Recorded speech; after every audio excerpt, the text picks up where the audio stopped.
Hello, everybody. Hello, guys. Roman, you guys know that finance expert. Nice to meet you. Yeah, this is at his rooftop bar. It's a very nice place for working. You can see the beautiful night view of Bangkok.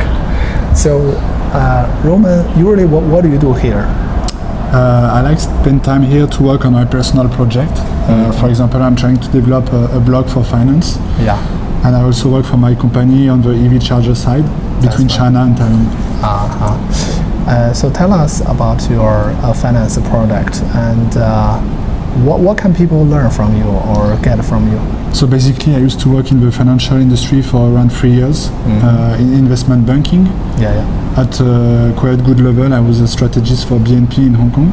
Wow. So I used to see a lot of things on different asset class, and I would like to create a blog to show some articles, but also to make finance easier to understand. You know, there is a lot of cliche in this industry. Exactly. And I would like to create a website, a one-shop website where you can find everything you need in finance or for your investment needs. Okay, I'm gonna put this microphone like this. So, how many years did you work in Hong Kong? 3 years in total in Hong Kong. The bank is the largest bank in France, is it? In Europe, actually, like BNP is number one in Europe. Okay.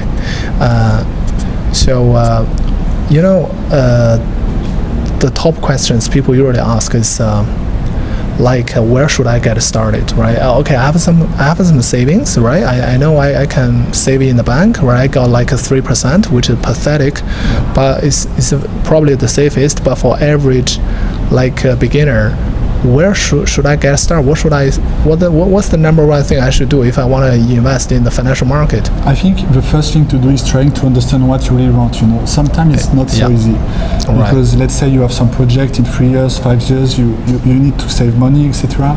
You can have different needs. So the first thing is to define the goal you want to achieve. Like it could be a return over 5 years. It could be I want to buy a house in 5 years.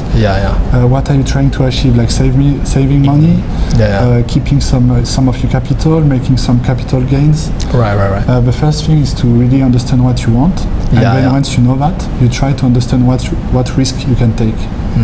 So basically, you have to know why you invest.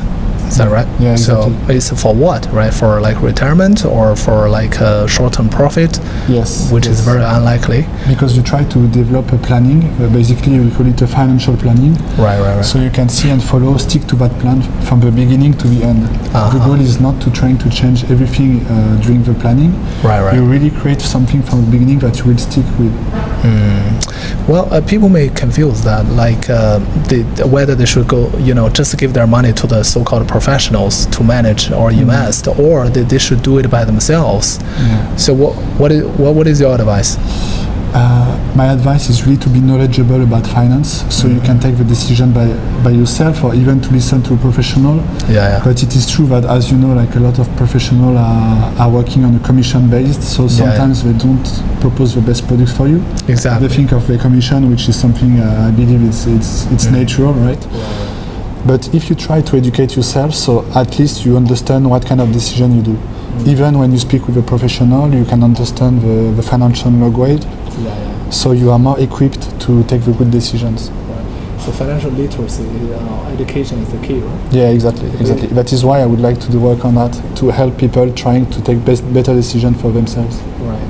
Let's say somebody who invested multiple times and failed, and lost a lot of money, and now went bankrupt and got themselves in debt. Do you think these people are still hopeful or hopeless?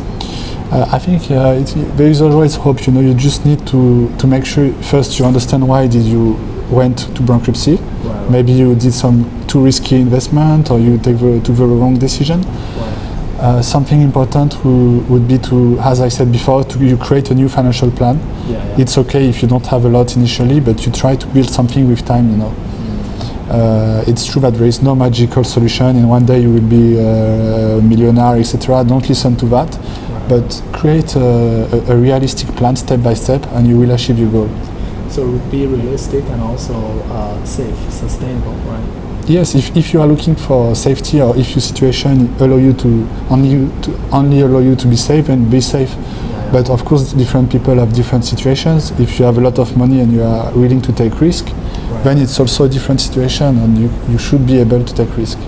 Or possibly risk control, right? Exactly. Yeah. Or make a calculated risk. Yeah. Exactly. Right, so that Correct. you know the risk. Yeah. That's the point.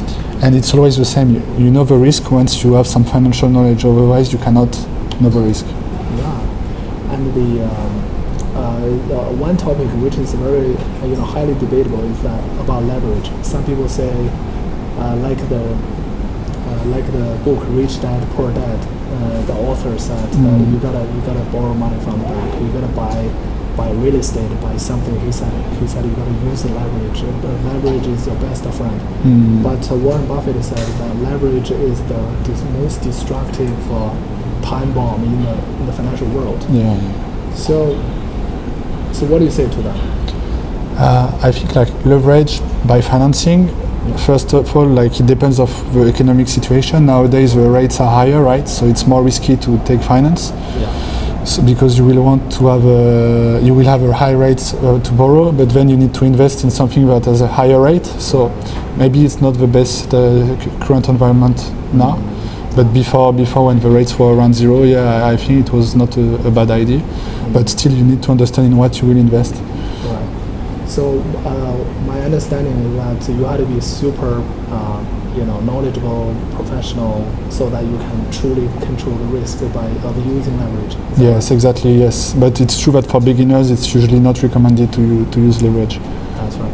Okay, so Roman, today we discussed about website building. I know you are working on your product. So what are you gonna do to improve your product so that more followers can reach you? So thanks to Professor Clint, I learned how to generate some views, on the website. Yeah. Basically, I would like to start working on social networks because now they are a big part of nowadays way to do business. Yeah. So I would like to start with TikTok, etc., and to try to educate the beginner levels and to bring them to my channel. Good. I want to do something which is not too difficult. I want to avoid financial jargon, which is too difficult to understand. I want to do something straightforward in the first time, and also writing some articles a bit more advanced for people who are willing to read a bit more sophisticated things. But I really want to work for all the kind of levels. Very good. So where people can find you? You can find me on my website, Advantas Research, but also with my new TikTok that I will create soon.